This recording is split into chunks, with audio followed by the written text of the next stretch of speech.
रोटी, कपड़ा और मकान.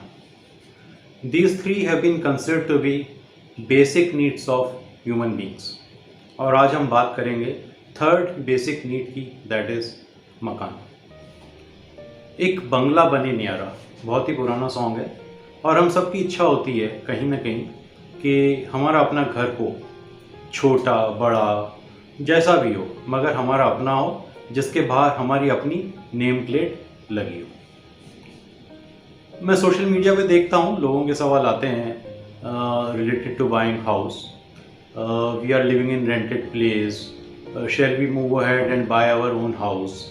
और लोग पूछते हैं हमने एक घर खरीदा है, क्या हम दूसरा घर खरीद सकते हैं, हम अफोर्ड कर सकते हैं, we want to consider it as a part of our investment.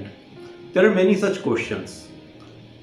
So I can understand the reason for the apprehensions is buying a house is going to be the most expensive deal of our lives for most of us.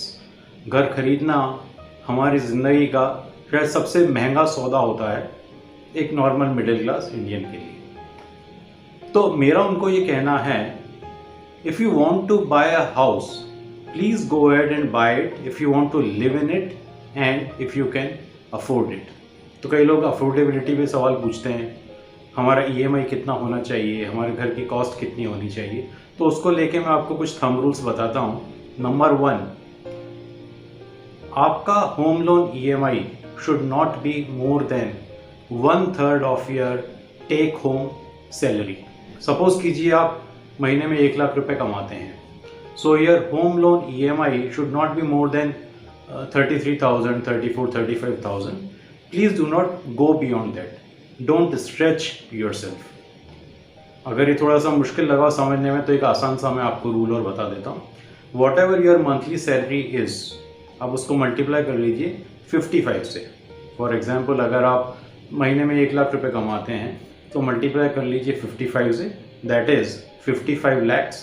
So that is the maximum limit that you should set for yourself कि this should be the costing of my house. Tentative costing मान के चलिए, क्योंकि these thumb rules, if you are going to follow these thumb rules, you will be comfortably able to cater to your other needs. For example, your retirement or your kids' education. So please stick to the thumb rules while buying a house. Don't stretch yourself. इसके अलावा घर खरीदते वक्त कुछ और basic चीज़ों का ध्यान रखिए. For example, always see that there is a medical facility in the vicinity. हमेशा ध्यान रखिए, हो सकता है आपके घर में बड़े बूढ़े हों, बुजुर्ग हों और उन्हें कभी मेडिकल फैसिलिटी की ज़रूरत पड़े, तो सबसे पहले अच्छा खासा हॉस्पिटल आपके आसपास होना चाहिए. Medical facility should be available, number 1. Number 2, आप ये देखिए आपके बच्चों का स्कूल नज़दीक हो. Reason, your kids are going to go to school for at least 10 to 12 years. तो उसको ध्यान में रखते हुए कोशिश कीजिए कि स्कूल नज़दीक हो. तीसरा, आपको अपनी डेली नीड्स के लिए ख़रीदारी करनी होगी, शॉपिंग करनी होगी, कुछ सब्जियां, फ्रूट्स, वेजिटेबल्स, ग्रोसरीज. उसके लिए ध्यान रखिए कि आसपास कोई मार्केट हो. सो जिस तरह से हमारे बेसिक नीड्स हैं रोटी, कपड़ा और मकान, उसी प्रकार जब हम घर खरीदते हैं सो इन 3 चीज़ों का खास ध्यान रखिए.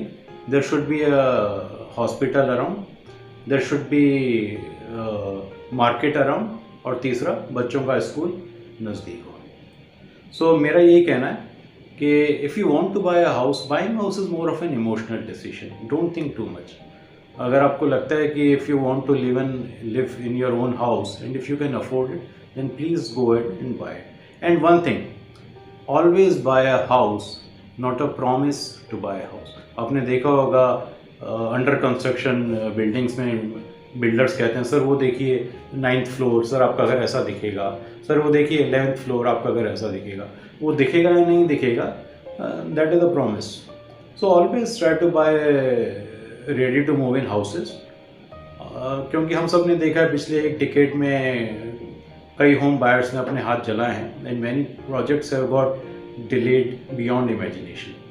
So just keep these thumb rules in mind and go ahead and buy it, because buying a house is your own personal decision, it's more of an emotional decision. Go ahead and buy a house if you want to live in it, not for the purpose of investment, and if you can afford it. Hope this helps. Thank you.